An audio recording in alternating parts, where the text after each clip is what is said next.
Fuera del núcleo urbano de Ugao-Miravalles encontramos los barrios de Udiarraga y Markio.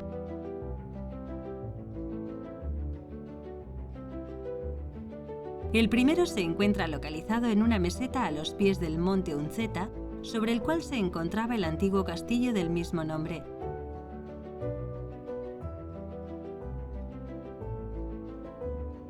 El asentamiento en Udiarraga es anterior a la fundación de la villa, por lo que se cree que este pudo ser el origen del mismo. En esta zona también se edificó la originaria ermita de Nuestra Señora de Udiarraga, hasta que en el año 1775 se trasladó al centro del municipio. Entre las edificaciones presentes destaca el caserío Udiarraga Andecoa del siglo XVII.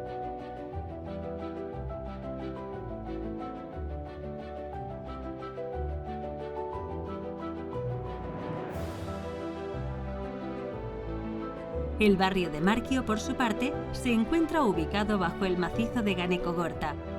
Se trata de un barrio rural en un entorno natural privilegiado.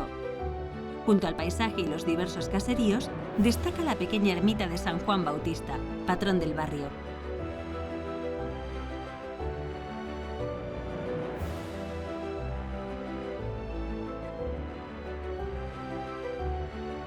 Estos enclaves son una huella de los problemas jurisdiccionales sufridos por la villa con las anteiglesias limítrofes a lo largo de su historia, como Arrigorriaga, Arrancudiaga y Ceberio.